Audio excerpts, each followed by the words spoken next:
Let's get into it now. A spoiler-free movie review of Y2K. This is not an SNL movie by any means. It is directed by Kyle Mooney, who spent a lot of time on SNL as a performer and a writer. And none of this was conceptualized on the show. None of the characters are from SNL. But to me, it had that SNL feeling, which there hasn't been an SNL movie in a while. And for a long time, that was kind of the norm. A character would pop off on SNL and then make a movie about it. Probably more in the 80s and 90s. Well, in 2002, there were some bombs along the way. But I feel they've kind of gotten away from that a little bit. So I feel like this is the closest we're getting to that now. And I was curious to see how Kyle Mooney was going to be as a director and also starring in the movie, which is a really delicate thing to balance. Because for somebody like Kyle Mooney, who hasn't really broken out into acting post SNL, how much is he going to put himself in this movie? So that'll be the question I answer. Did he put himself in this movie too much? So what Y2K is about? I'm getting too ahead of myself. Let me calm down and have a sip of tea here. I like to have green tea while I record these. So what Y2K is about?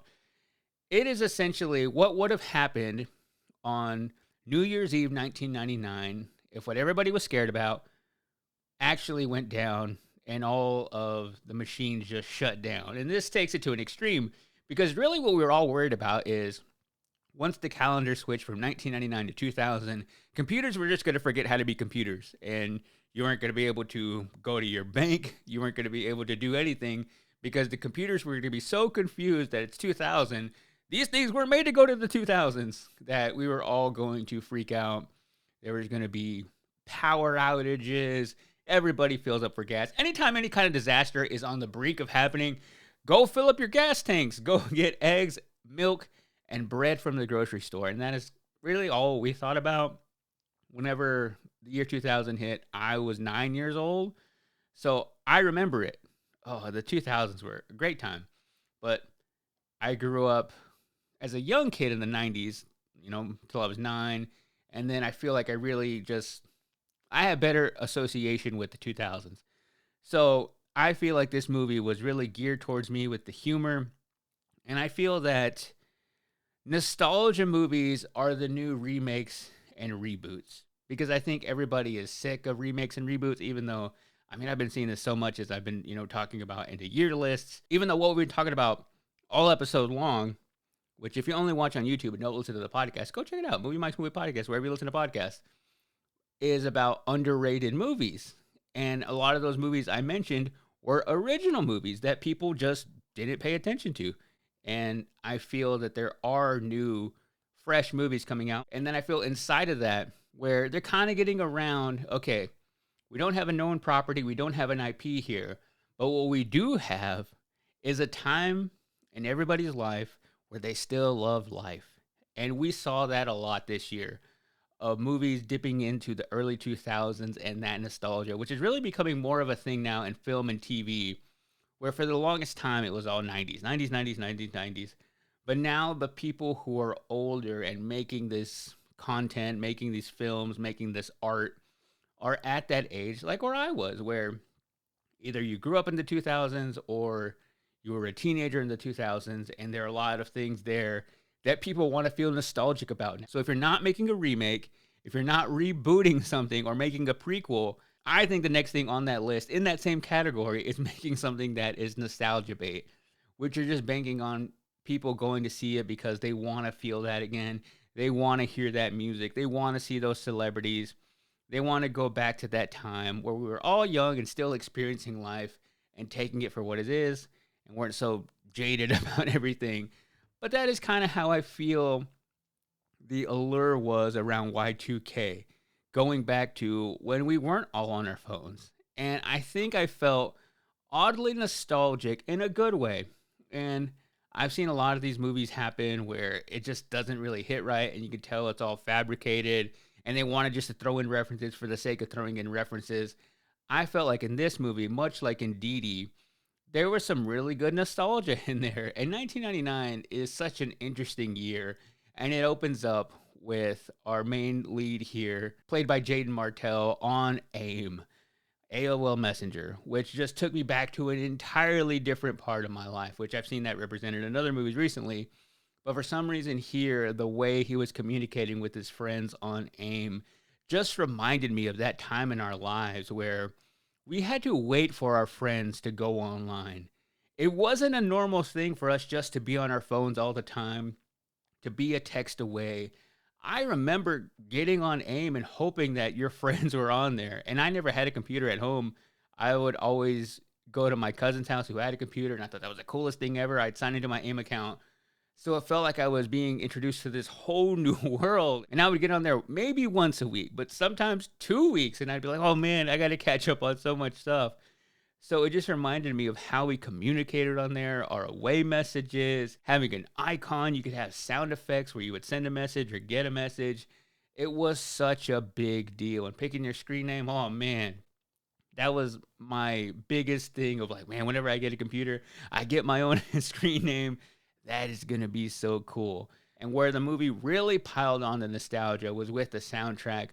But I thought they did a pretty good job of not just throwing in a bunch of random songs that meant nothing for no reason. And what the movie is about, it's pretty simple. Like I mentioned earlier, what would happen if the technology actually shut down, but not only that, it revolted and started killing people right when it went to midnight on December 31st, 1999, going into the new year. The movie centers around two characters who are nerds. And anytime you have two characters who are nerds trying to get lucky, you instantly think about Superbad. And I don't think Superbad invented that formula, but they just made it so popular that anytime I see that now, it is what it reminds me of.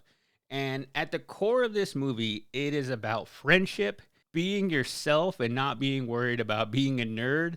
And also realizing that at some point you have to go for what you want. In this case, Jaden Martell's character wants to go after the girl of his dreams, played by Rachel Zegler. It starts out with them messaging on AIM. She just broke up with their boyfriend, and he's trying to find a way to make a move, but he's very neurotic, lives inside his head, and doesn't know what he needs to do to make that happen.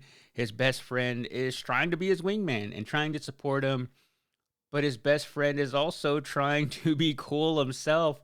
And for the most part, they just hang out in his room playing video games. But then they decide, you know what? We got to go out. We heard about this party. We're going to go party hard, try to make some friends, try to meet a girl, and try to kiss somebody at midnight. And that is the goal of this movie. Much like in American Pie, the goal was to get lucky. So it has that formula that we all knew in the late 90s and early 2000s, just horny teenagers trying to get lucky. There really wasn't anything new that this movie brought to the table. And I thought the comedy was actually pretty good. I would say the first 20, 30 minutes of this movie, I was just enjoying their dynamic as friends, them interacting with all the other cliques in the high school. I thought how over exaggerated all those cliques were, like the new metal kids, the jocks, the popular kids. That was pretty funny. And I felt more authentic to the time period than it has been represented before. And I think if it would have been a straight up comedy without the horror elements, it would have been a much more enjoyable movie for me. And I love horror movies. But I think when it came to the action, it just felt very cheap. And it's an A24 movie, and I know they're trying to venture out and create movies in different genres. They have been really indie darlings, some of the best dramas of the last decade, also some of the best horror movies of the last decade. But now they are trying to do movies that are a little bit more commercial. Earlier this year, they had their biggest attempt at making a big blockbuster with Civil War, which did pretty well for them. Maybe not as successful as they wanted it to be, but that was a really good, solid movie into saying, okay, we're A24. We can do all these really niche things, but we can also make a big action movie that anybody can go and enjoy. So they're trying to build these more action franchises. They have The Rock coming out in a movie soon. Hopefully he shows us a different look at himself as an actor in that movie. And then they have movies like Y2K, which they have done a lot of horror movies. They put out a lot of horror movies, but they haven't really done one like this. Even though it's about 1999, I feel with the cast are really trying to get in that Gen Z audience, which is the sweet spot for any movie right now, to get anybody younger than 25 to care about watching a movie like this. And I often think that is what some movies really miss out on, is the casting. In certain movies, like a Borderlands earlier this year, where that movie should have had an entirely different cast because you have a video game that younger people are going to know and want to see. But then you put in a bunch of 30, 40, 50 plus 67-year-old actors in that movie. No disrespect to them. But if you're trying to make a film that is catered towards a younger audience and you're putting these people in there that they have no idea who they are, they're not going to want to go see that movie. I think that was a big fumble on that movie's part of not having the right casting. And it maybe would have had a better shot. Maybe. I don't know. Eli Roth really messed up some details there. But maybe with the younger cast, at least would have done better that opening weekend at the box office. That was a straight bomb this year. Although the horror elements really didn't win me over, I would say this movie had a lot of heart. I found myself enjoying it. Was I completely engaged the entire time? Nah. Did I gain anything by watching it in theaters that I wouldn't have if I just watched it at home? I don't think so. I think this is a straight streamer movie. So it's not one that if you haven't seen yet that you need to go see in theaters. But it's definitely one, especially around next Halloween time, where you're wanting to watch something spooky and funny. To me, I feel like this is almost right now, at least in this point of time, removing myself from it just a week from seeing it. It kind of feels like this decade's Idle Hands, where you kind of have to be there to get it. And I feel like a younger person who watches this movie is going to have that same relationship that I had whenever I first saw Idle Hands back in 1999, where this movie is set. And I'll end it with answering my question that I had at the beginning of this review. Did Kyle Mooney put himself in this movie too much? Yeah, I don't think his character was that strong. He's a guy who works at a video station, is a stoner. I feel like he had played a variation of that character on SNL, so that's why I said that even though this wasn't an SNL movie, it felt like an SNL movie. I saw a lot of the cast being happy for him and posting about this movie. But I almost feel that he put himself in it just a little bit too much because that wasn't the strongest character in this movie. The character I love the most, I feel like we did not get enough of. And I think that really hurt the movie. So I would be curious to know his decision to put himself in more than the character I actually love the most. I feel like that would be hard for me too. If I was directing a movie, I would easily put myself more in a movie I was making. So can't really hate on him for that. But I think it did hurt the movie overall because I just thought to myself, that's a little bit too much Kyle Mooney for me. And I think his sense of humor is funny. He's a great comedic performer. But I think his presence kind of stunted this movie's growth in the third act. So overall, it is a really chill, pretty slow-paced movie. Definitely feels like a stoner movie to me. I don't smoke, but I feel like if I did smoke, I would have enjoyed it more because it had that vibe to it. So for Y2K, I give it 3 out of 5 Tamagotchis.